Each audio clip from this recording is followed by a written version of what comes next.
learn the Bhagavad Gita with others. It's so much easier when you can discuss the verses. When you have questions, and when you can discuss those questions and have answers together, it goes a long way.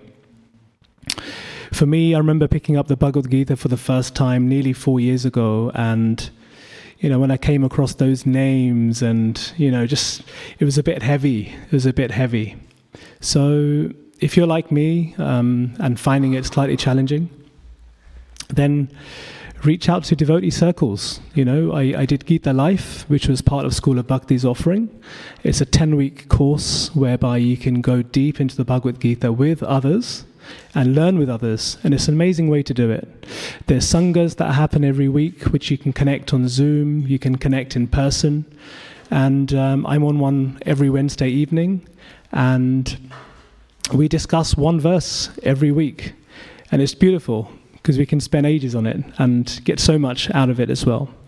So if you haven't got a Bhagavad Gita, then there's many Bhagavad Gitas on display at the reception. Please take one. And also it's part of the book marathon, so please distribute as many Bhagavad Gitas as you possibly can. If we can create more devotees in the world, then the world will be certainly a better place.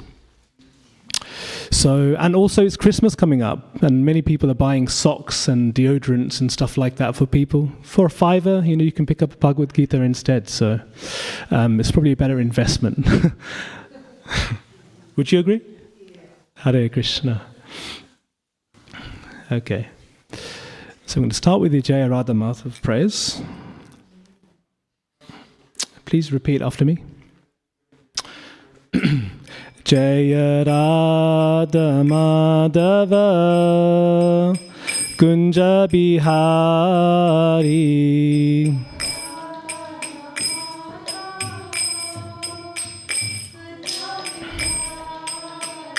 Jaya Radha Madhava Kunja Bihari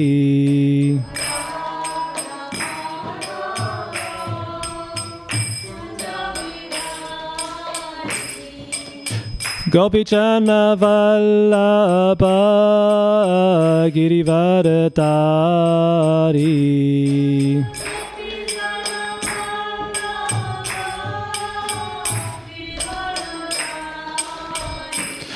Jai Gopichana Vallabha Girivaradari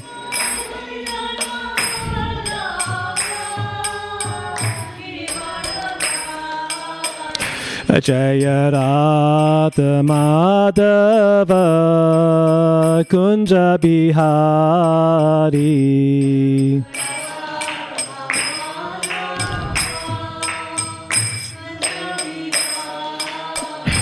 Jaya Radha Madhava Kunja Bihari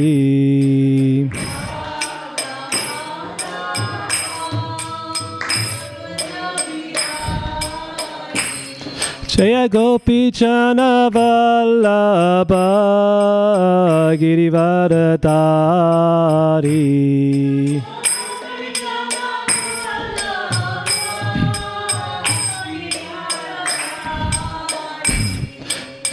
Yashodanandana Prachachana Ranjana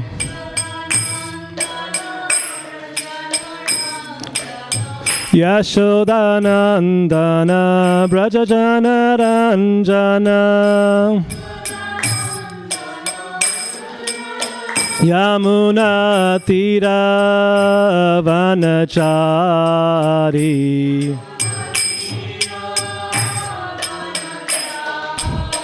Yamuna Tira Vanachari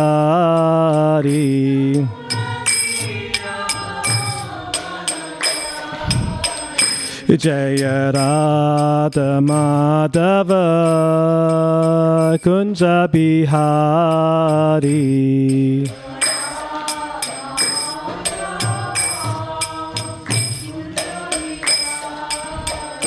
Jaya Radha Madhava Kunja Bihari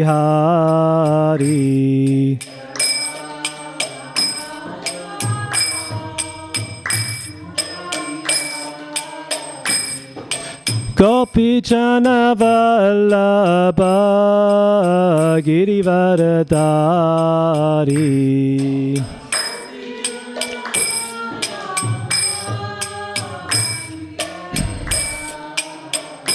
Jaya Gopichana Vallabha Girivaradari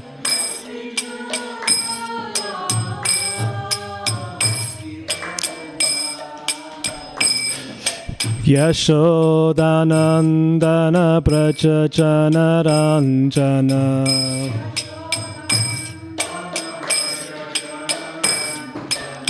Yamuna Tira Vanachari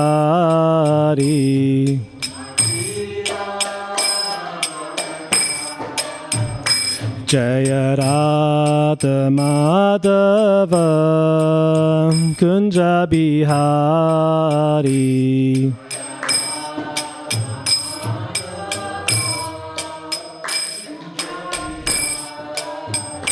Jaya Radha Madhava Kunja Bihari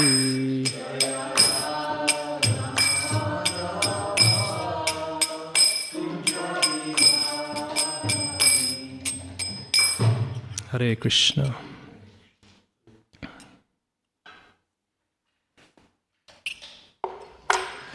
Om Namo Bhagavate Vasudevaya.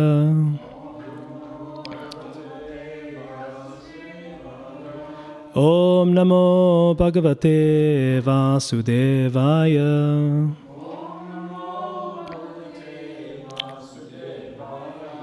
Om Namo Bhagavate Vasudevaya.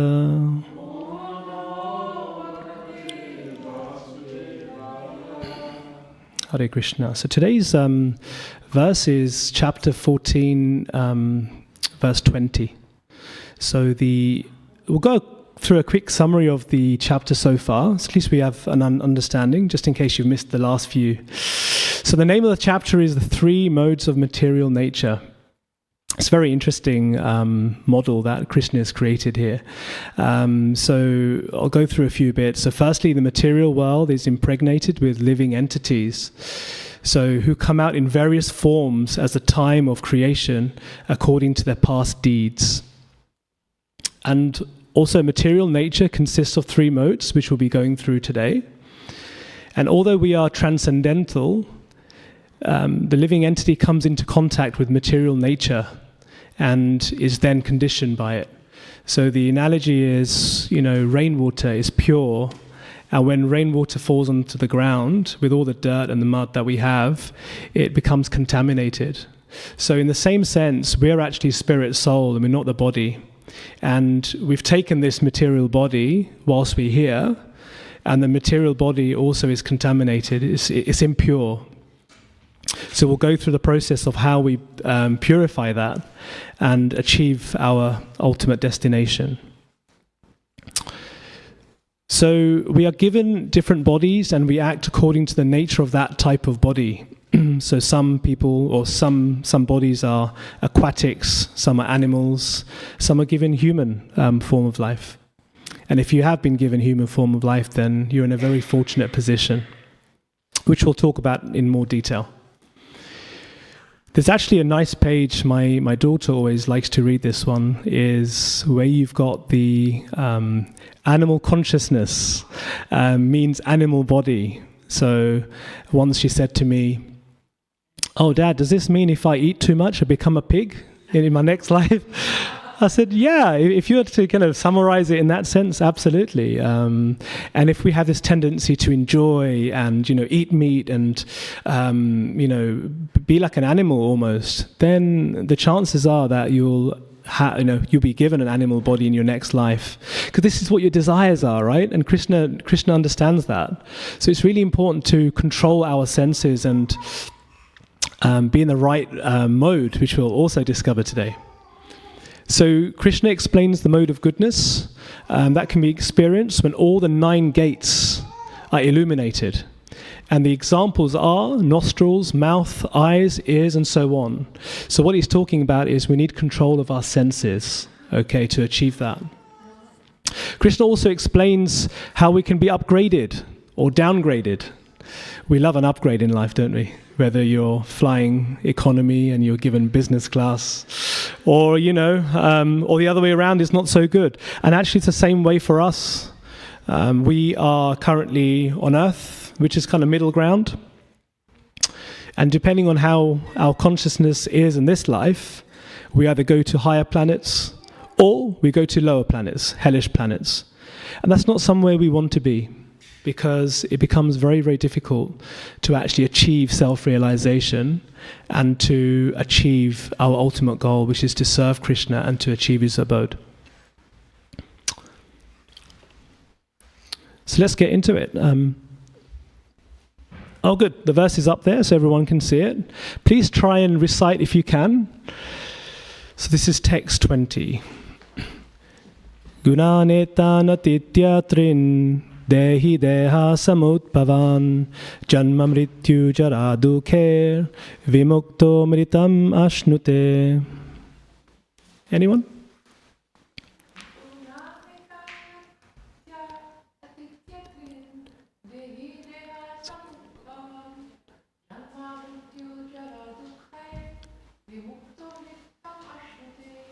Thank you. Anyone else? Prabhu?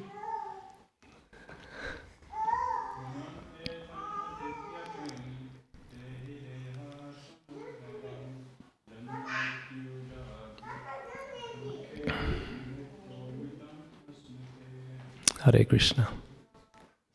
So word for word, gunan, qualities, etan, all these, aditya, transcending, trin, three, dehi, the embodied, deha, the body, samudbhavan, produced of, janma, of birth, mrityu, death, jara, and old age, dukheha, the distresses, vimuktaha, being freed from, amritam, nectar, ashnute, he enjoys. And the translation by Srila Prabhupada ki jai. When the embodied being is able to transcend these three modes, he can become free from birth, death, old age, and their distresses, and can enjoy nectar even in this life. The purport: how one can stay in the transcendental position, even in this body, in full Krishna consciousness, is explained in this verse. The Sanskrit word dehi means embodied. Although one is within this material body, by his advancement in spiritual knowledge, he can be free from the influence of the modes of nature. He can enjoy the happiness of spiritual life, even in this body, because after leaving this body, he is certainly going to the spiritual sky. But even in this body, he can enjoy spiritual happiness. In other words, devotional service in Krishna consciousness is the sign of liberation from this material entanglement. And this will be explained in the 18th chapter. When one is freed from the influence of the modes of material nature, he enters into devotional service. Om Jnanatimidandasya Jnananjana Shalakaya Chakshuramilitam Yena Tasmai Sri Guruve Namaha Sri Chaitanya Manopistam Stapitam Yena Bhutale Swayam Rupa Gadamayam Dadati Svapadantikam Vandeham Sri Guru Sri Utapada Kamalam Sri Gurun Vaishnavamscha Sri Rupam Sagrajatam Sahagana Raghunathan Vitam Tam Sajivam Sadvaitam Savadutam Parijana Sahitam Krishna Chaitanya Devam Sri Radha Krishna Padan Sahagana Lalita Sri Vishakhanvitamscha. Hey Krishna Karuna Sindhu Dinabandhu Jagatpate Gopesha Gopika Kanta Radha Kanta Namostute Tapta Kanchana Gaurangi Radhe Vrindavaneshwari Vrishabhanu Sute Devi Pranamami Hari Priye Vanchakalpatarubhyascha kripa sindubhya eva cha patitanam pavinebhyo vaishnavebhyo namo namaha. Jaya Shri Krishna Chaitanya Prabhu Nityananda Sri Advaita Gadadara Srivasadi Gaura Bhaktavrinda Hare Krishna Krishna Krishna Hare Hare Hare Rama Rama Rama Hare Hare.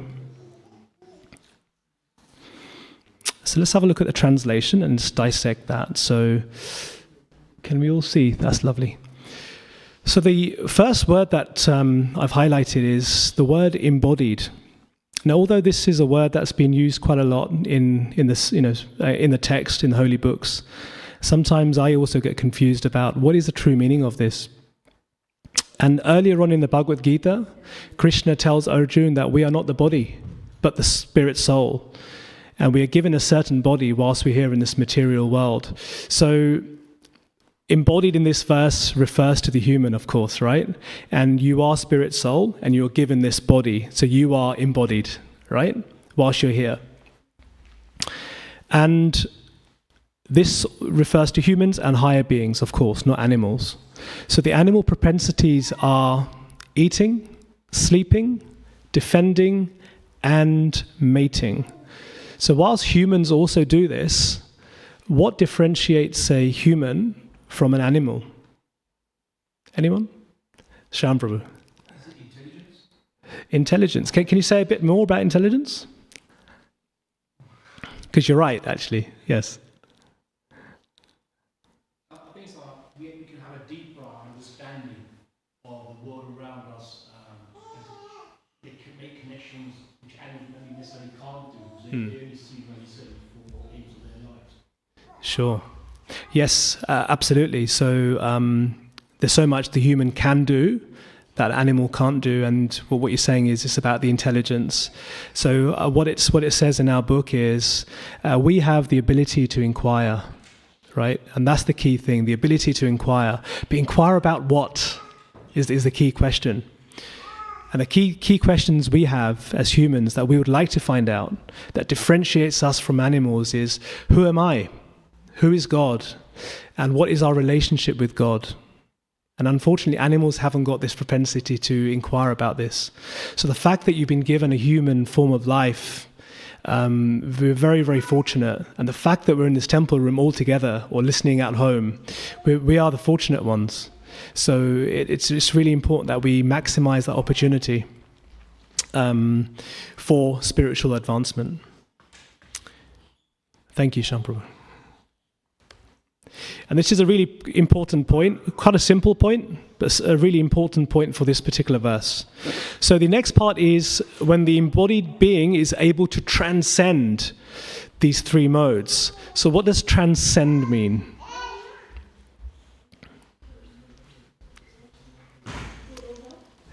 Excuse me, Mataji? Yes, exactly that. So transcending means to go beyond or to rise above. Yes. And in this chapter, it refers to overcoming the limitations and entanglements of the material world and realizing a higher state of consciousness. So being transcendental. And I think before coming to Krishna consciousness, I'd never heard of the word transcendental. Did you? I didn't know. So it still gets me sometimes. But the word transcendental is to be above the modes and to be spiritual. So yeah, to rise above materialism. So what do we want to be free from is the question. Because in the translation, it says we want to be free from the four miseries of the material world. So part of the characteristics of the material world is twofold. One is dukkhalayam ashashvatam, which is misery and everything is temporary. Four of the miseries are highlighted in the verse here, and that is janma, mrityu, jara, dukkha. So I'll explain four of them, but there's also three more, which forms part of the sevenfold miseries of the material world. First one is Janma. So why is Janma a misery? I mean, for the parents, it's a very happy time. But what about the baby itself? You know, in the third canto of the Srimad Bhagavatam, it's explained that the baby actually endures a lot of pain during birth. They're confined in a very small space, and when they come out, it's quite painful for them, and it's very, very tearful. And maybe it's a reminder to say, "Wow, I'm actually in the material world again." So I think there's a bit of pain that goes with that. Mrityu is death. And again, before coming to Krishna consciousness, we never really talked about death so much. But here we talk about death every day, all the time.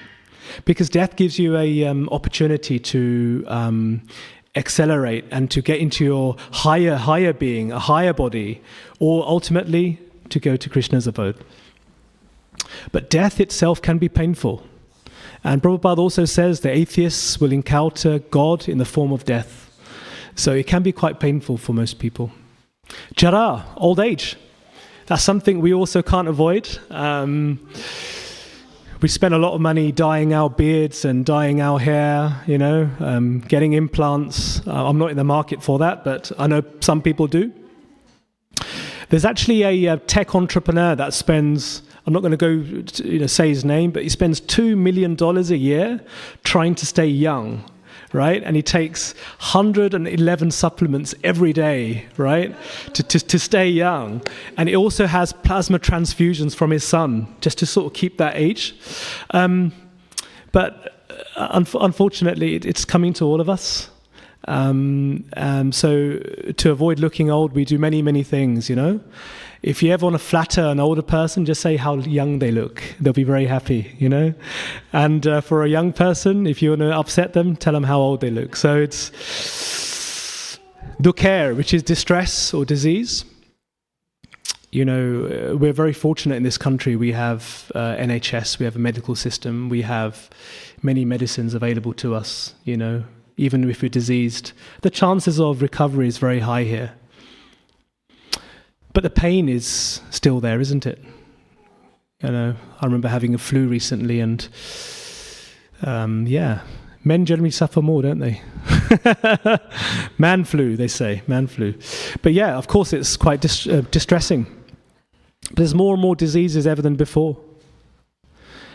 And let's say you're not being born. Let's say if you're not old, or let's say if you're not close to death, and let's say if you haven't got any diseases. Don't think you're excluded from that, because the other three, which is miseries caused by other living entities. Living entities meaning human beings or other insects or other animals.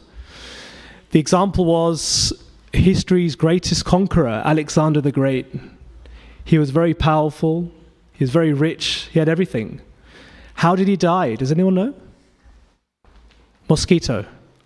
Yeah. So you can have all the comforts in the world, but then a little mosquito, can end your life. So you're not excluded.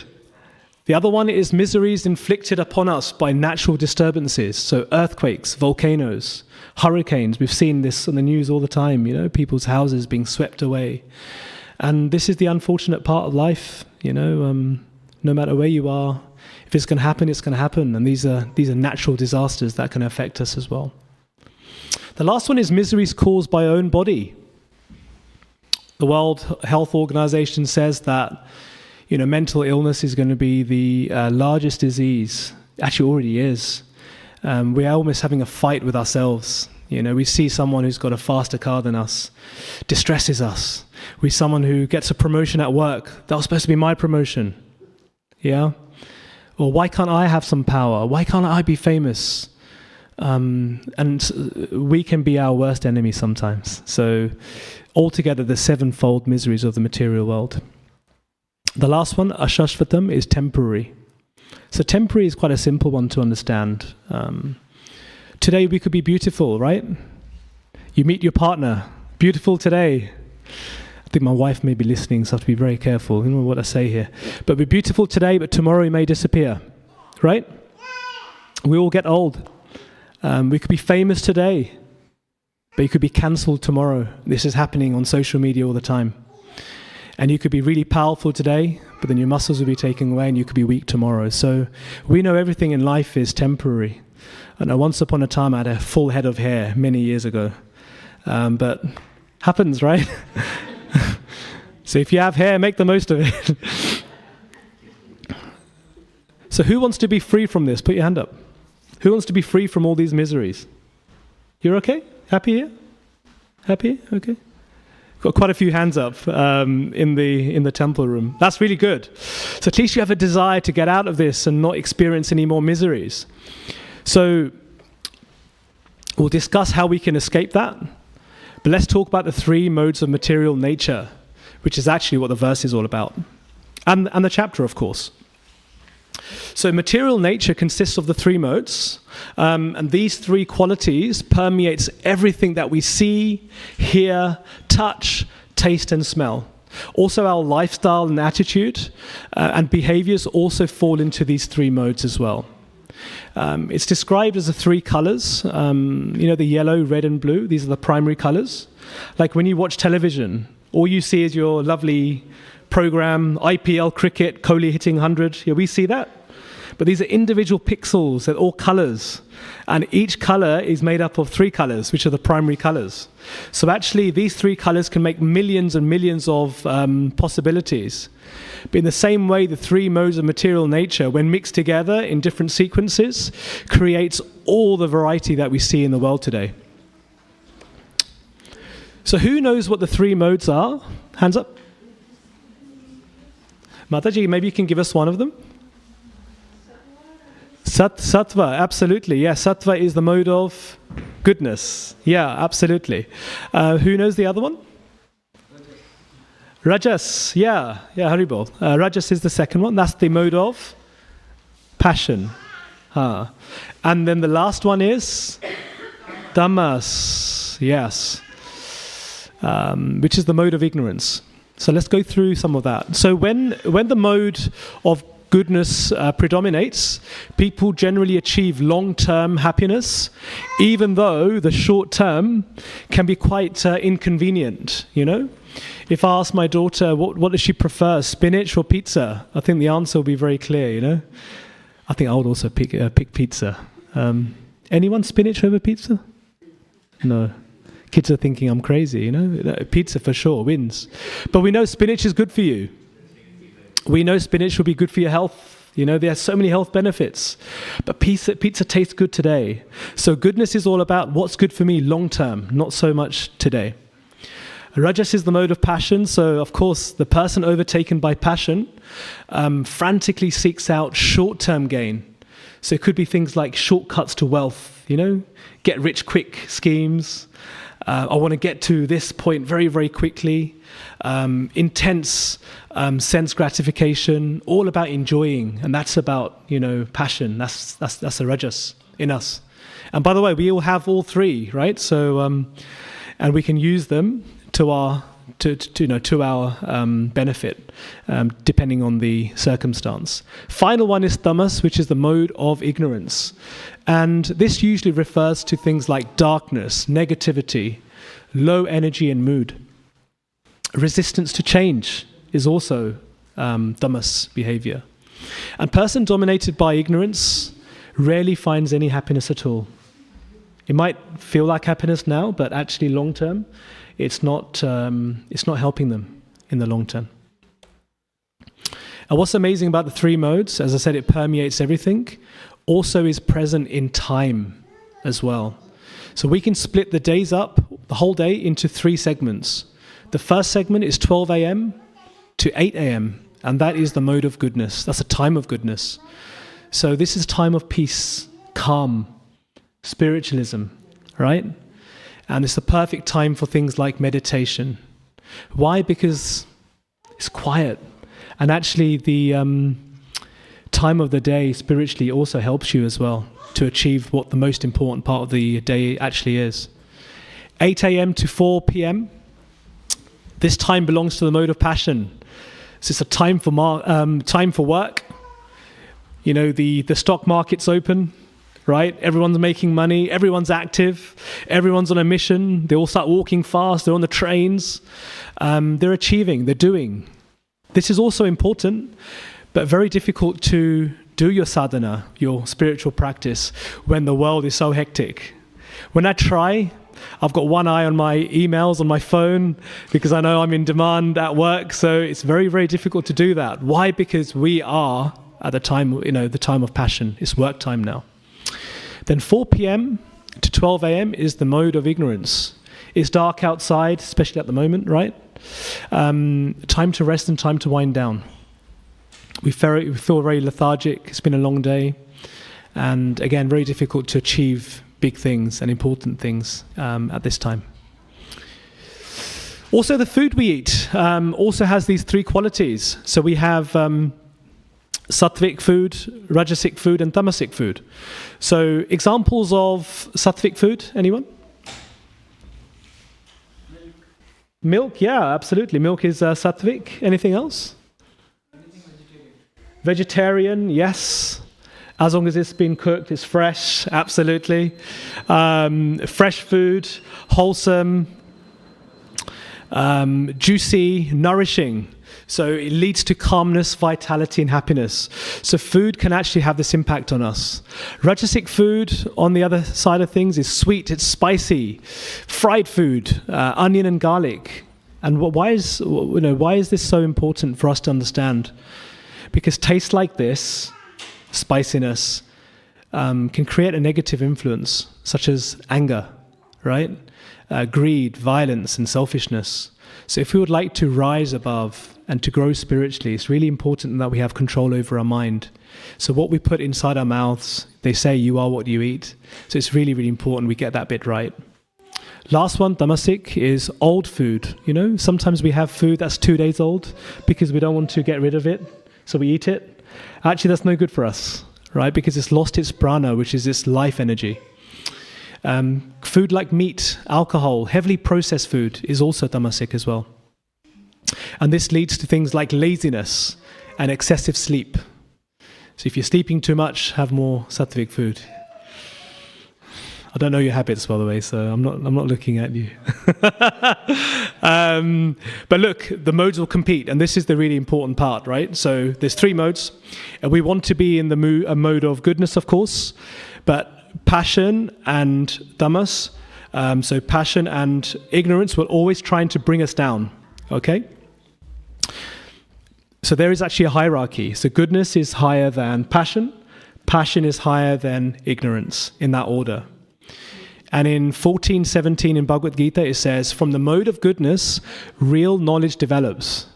From the mode of passion, greed develops. And from the mode of ignorance, develop foolishness, madness, and illusion. So sometimes it's nice to rewind back. How am I feeling? Have a little check-in with yourself. How am I feeling? Am I feeling energetic? Am I feeling, spiritual? Then the chances are you probably are in the mode of goodness. If you are feeling tired, sleepy, lethargic, you're feeling maybe illusion slightly, you probably are in the mode of ignorance, and so on. So it's nice to check in sometimes with yourself. In previous verses, Krishna says those in the mode of goodness will go up the planets into the heavenly planets. And if you are in the mode of passion, you generally stay here. But most of you put your hand up, right? When we said, would you like to get out of here? And most of you said yes. So also passion is no good. But ignorance, you'll go down to the hellish planets. And in the hellish planets, it becomes very, very difficult to reach that self-realization and to be a servant of Krishna. So unless we transcend these 3 modes, we'll stay trapped here and entangled under their influences. Then we'll be subject to janma, mrityu, jara, dukkha. Does that all make sense? Yeah? So the question is how? And in the translation and in the purport, Srila Prabhupada says, by his advancement in spiritual knowledge, he can be free from the influence of the 3 modes of nature. So, to be in the mode of pure goodness, that's where we need to be. So where we said is goodness, passion, ignorance, the mode higher to goodness is pure goodness. Okay? So where one learns to act strictly for the pleasure of the Lord, and that's how we attain transcending from the three modes. So the mode of goodness is illuminating, as it said in the previous verses. Just like the sun illuminates, the darkness, right, disappears, is destroyed. So with spiritual knowledge, one becomes aware of one's constitutional position, which is a servant of the Lord. So if you don't know that, that generally means we're entangled, just like I am. We're all entangled here. But we can all achieve that position by being in that mode of pure goodness. So if one follows the instructions of the Lord in the Bhagavad Gita, then the goal of life can be realized. So pure goodness platform allows for this realization. And one thing that Srila Prabhupada introduced when he started ISKCON was the 4 regulative principles. Does anyone know what the 4 principles are? Would you like to maybe share one or two?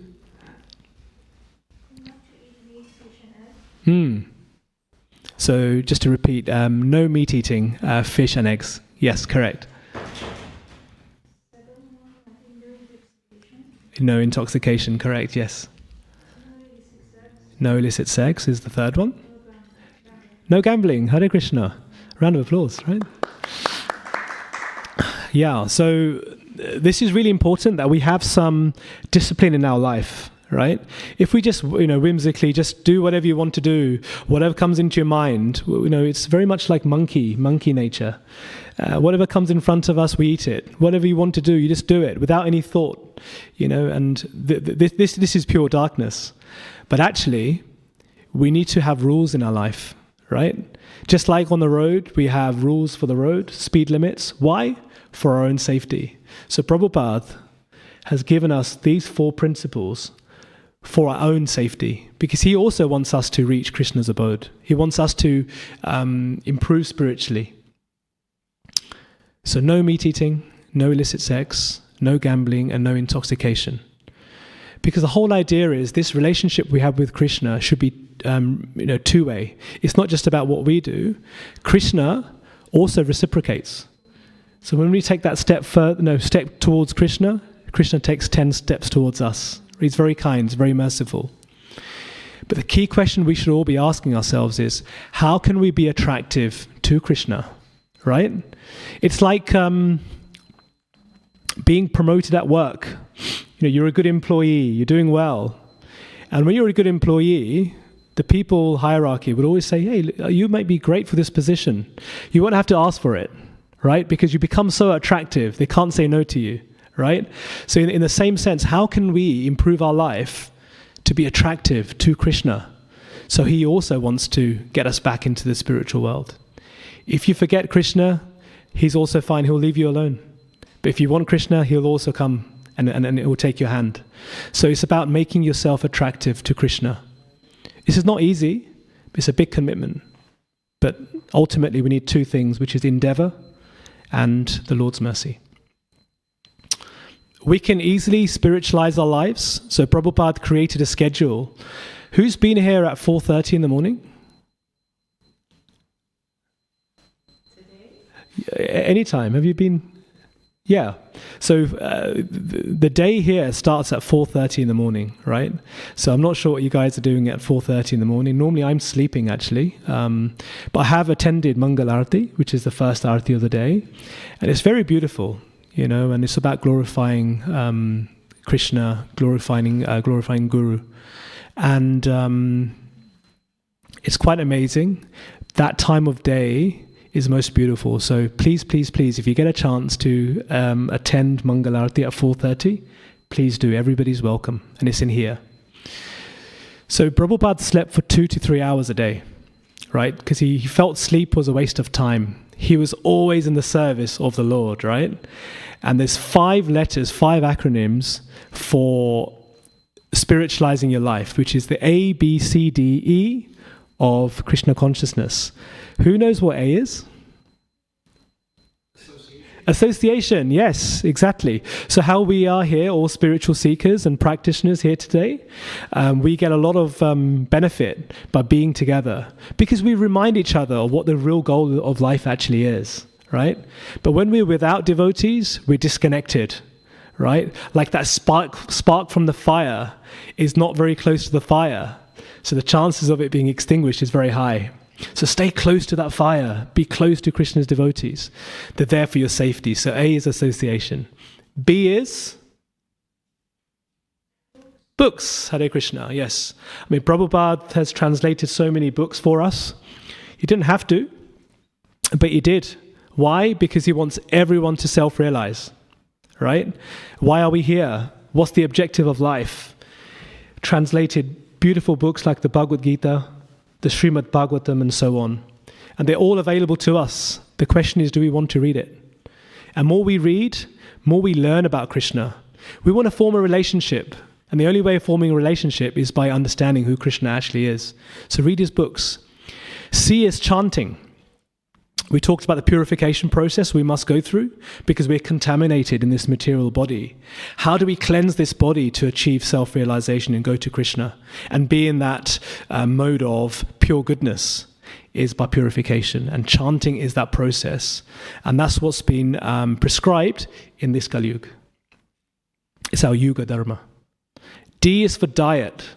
So are we having prasadam? Shyam Prabhu loves prasadam, right? Prasadam is sanctified food. It's been food that's been offered to the Lordship first, because everything we do should be for Krishna's benefit. And E is engagement. So what are we doing to engage in this movement? You know, whether it's attending Mangalarti, whether it's doing some service, just being immersed in whatever's available in Krishna consciousness. And making the switch can be really easy. We like listening to music. I know Jay likes music. He likes speakers a lot. And actually what's been amazing for you, Prabhu, that you still like listening to all sorts of music, but more and more I'm around your house, you have kirtans going on. And you have the longest list of kirtans I've ever seen in your playlist, which is amazing. So if you like listening to music, just switch it up. Listen to some kirtans. Listen to something spiritual. You'll be in the mode of goodness. We all like reading, you know, whether it's the newspapers or other books. Maybe the back page of the newspaper, which is sports column. Read the Bhagavad Gita. If you're watching IPL cricket, maybe watch something else. You know, maybe like a play or something about spiritual life. When we speak to our family and friends, what do we discuss? I know with my mum, every time I go around now, we always end up talking about the Bhagavad Gita. And actually, I find myself the most happiest when talking about it. So maybe not engage so much in mundane conversations and actually engage in spiritual conversation, because this is where happiness is. This is what Krishna says in the Bhagavad Gita. And also sleeping can be a service. You know, if you oversleep, then that's no good. But if you sleep enough, so you're recharged, you can also serve properly as well. So sleep is also a service. So we can 24 hours a day be in service of the Lordship. And Krishna says in this chapter, use all 9 gates in the service of Krishna, not to misuse them. So the 9 gates are all of our senses. So if you engage all of your senses in hearing, seeing, tasting in Krishna, we'll be in pure goodness. We can also spiritualize our work as well, because this is a common question people ask. But I'm working 9 hours a day. How can I spiritualize that? How is that an offering to God? There's many ways of doing this. But one thing we can certainly do is, what are you doing with the Lakshmi that you receive from work? That's one question. Because if you have wealth, this is because of Krishna. Krishna's given you the wealth. So the question is, how are you going to manage that? Is that an offering to him, or are you going to enjoy it yourself? There's many other reasons and many other things we can do to spiritualize work. You could be chanting during your break time. You could be sharing Krishna consciousness with your colleagues. That's something else you can do. One of my hobbies is videography, and work enabled with the Lakshmi I receive to buy a camera And with that camera, I can do service for School of Bhakti and for the Manor, for videos and for other things. So you can use your own resources that you gain from work. So we're spiritualizing our work all the time. And the final part of this is, in the translation, it says we can also enjoy in this life. But we've also talked about the miseries that we have in this world. So how can we enjoy it? And during a radio interview in London in July 76, Mike Robinson of the London Broadcasting Company asked Srila Prabhupada, "Can you tell me what you believe to be the meaning of life? Why do we exist in the first place?" And Prabhupada replied, "The meaning of life means to enjoy, but we are on a different platform of life. Therefore, we are suffering instead of enjoying. But if you come to the real platform, then you enjoy. Because here we see struggle for existence. Everyone is struggling. But what is the aim? For enjoyment of life? Therefore, life means enjoyment. But at the present moment, our life is not enjoyment." So this drive to be happy, to enjoy, is an inherent part of our nature. But we find this information in the Brahma Samhita 5.1.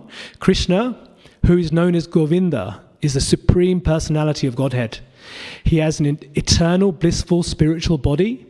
Since God is Satchit Ananda, which is full of eternity, knowledge and bliss, every part of him has the same transcendental composition. A piece of gold, no matter how small, is not just golden, it is gold, because we are also part of God. Hence, we are also Satchit Ananda. So we are naturally blissful anyway, right? We want to enjoy, it's our natural propensity. So we are actually blissful. If you're not feeling blissful, it's just that material entanglement that we're actually experiencing.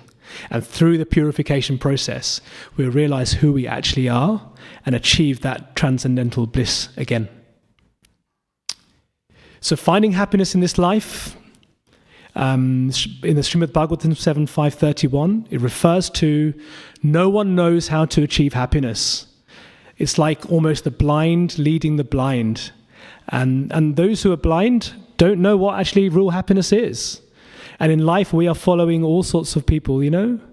We look up to many different people in this life. So my question is, they might appear to be happy, but are they actually happy?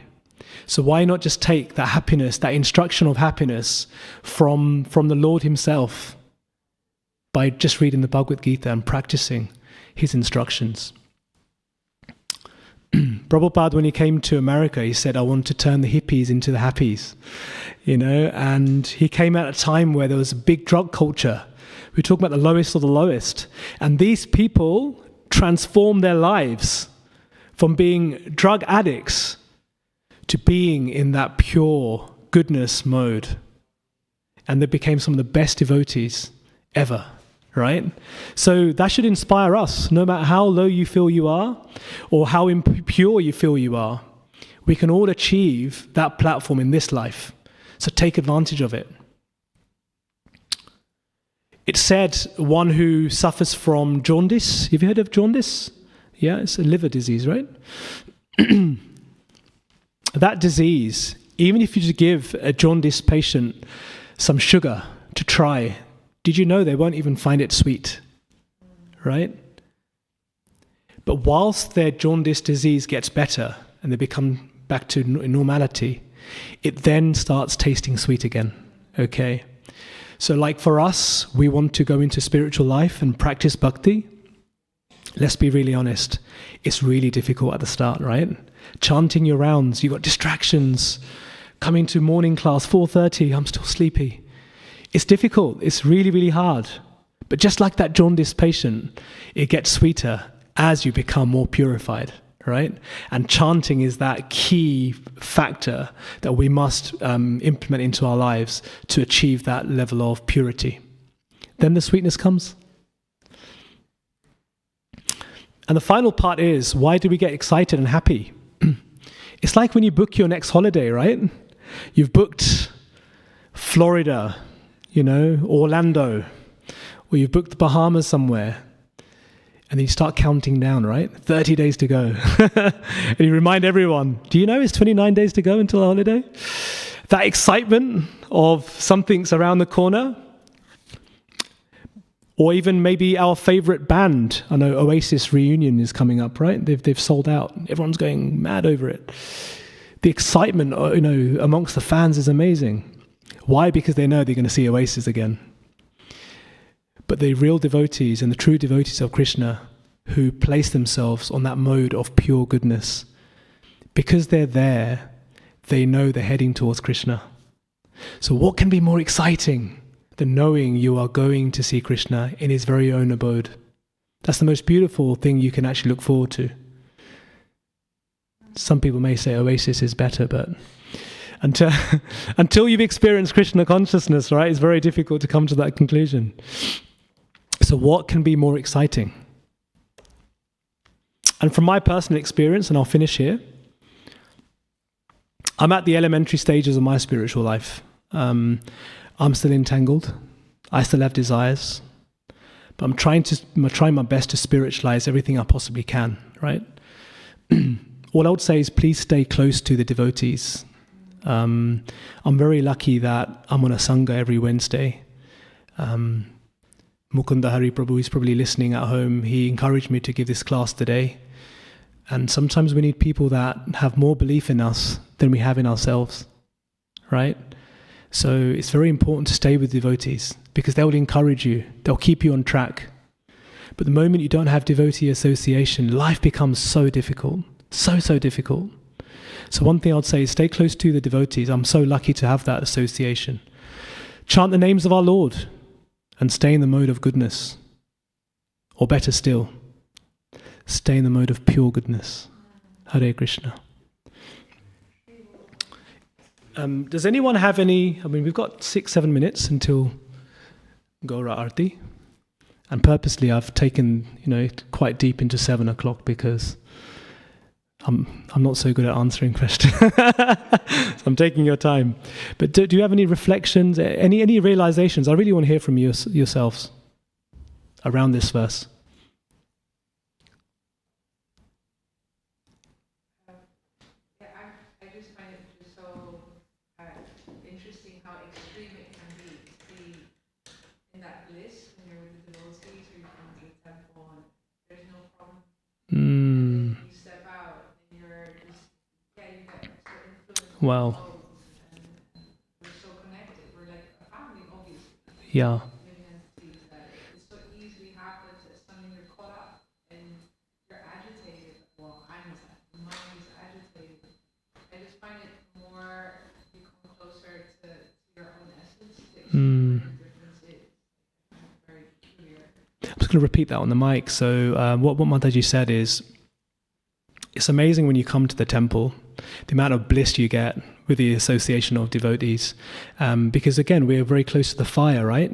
The heat's there. But when we detach ourselves from the heat, we feel cold and detached. And it's very difficult outside of the temple, isn't it? Prabhupada says this is Vaikuntha, this is free from anxiety. So when you come into a Krishna consciousness temple, then you're free from anxiety.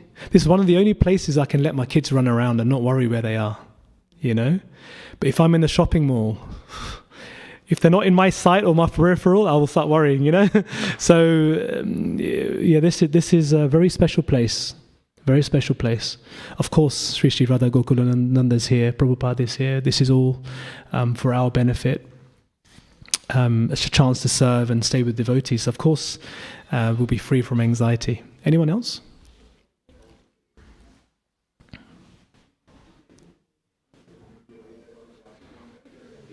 Please. It's not so much a question, but firstly, thank you so much, April, for a lovely, beautiful class. Hare Krishna. For reminding us that what we sometimes place value on in our lives, it is temporary. We forget about the longer-term objective, which is what here and now. Come over and take the mic, actually, if you can. We've got a few minutes. Please come. Oh, no, that's fine. Okay. But also reminding us about the pillars of Krishna consciousness, about the A, B, C, D, E. And like yourself, I want to say something like your one. And I also take part in another group. And sometimes in life we get distracted. We think, oh, this is art. thing that we want to do right now. And like you said, devotees help us to stay on that road, to the straight and narrow, and to think about more than what we are. So we only ever see ourselves as our body. Me, myself, and I. We forget, no, there's something inside, our soul, and we can never somehow understand that. But I think with the association, the books, the chanting, the diet, the engagement, we can, we always remember while we're here what is our purpose of life, that $1 million question. Wow. Thank you very much. No, thank you. And can I just add on to that point? What Sham Prabhu said for those who can't hear at home, the ABCDE of Krishna consciousness is so important. But the main point he made was association and the importance of that association. They keep you on the straight and narrow, right?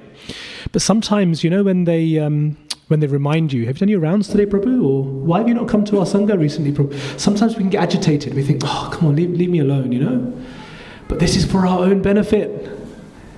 This is for our own benefit. We might find it inconvenient. It could be difficult. And why are you telling me what to do? But they're doing it for our own goodness. It's for our own benefit. Because this is the most beautiful thing about Vaishnav love, we have in this community is everyone's just there to help each other. We all want the best for each other. There's no competition here. Someone's got a beautiful voice. Sham Prabhu's got a beautiful voice. He sings Radha Madhava so beautifully. Everyone's, wow, please sing more. We want this. Outside, people get jealous, right? They get jealous. Why is this one who's got a lovely voice? What about me? But in Krishna consciousness, this beautiful family Prabhupada has created for us, we're so, so grateful.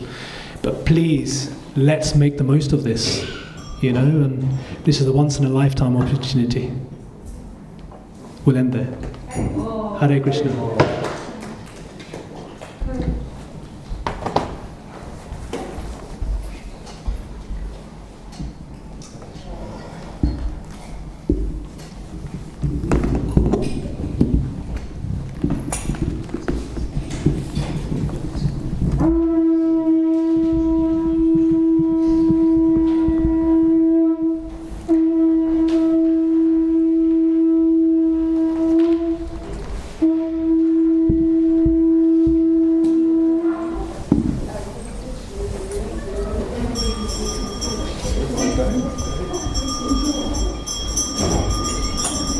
Shri Radha Gokul नंद की, सीताराम लक्ष्मण हनुमान की।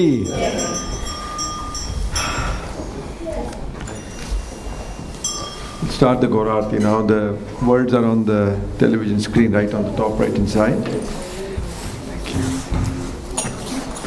Ki bajayo jayo Gaura chande re आरती को शोभा।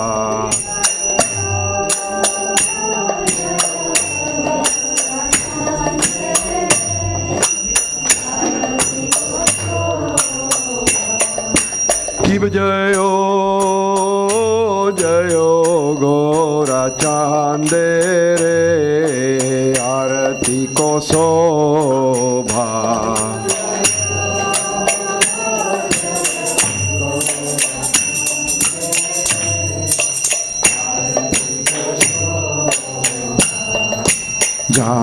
जानावी तातावाने जग मन लोभा।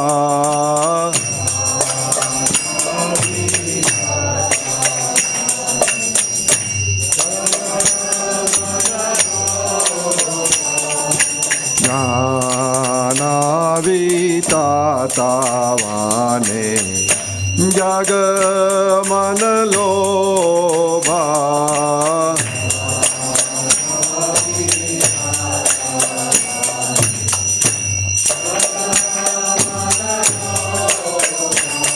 दाखीन निताय चाँद मामे गादधारा।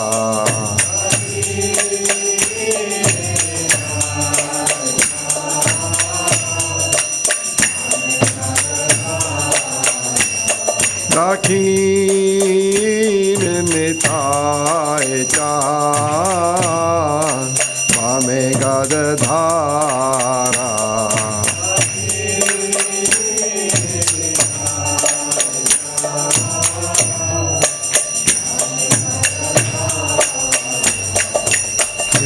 Nikate Advaitashini Nuvasa Chatradhara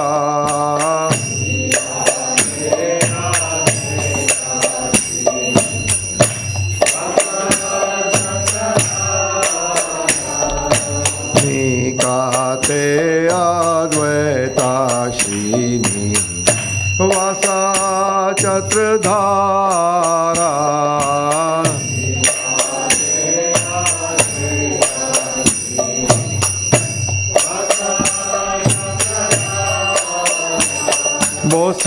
Bosi Jate Gaura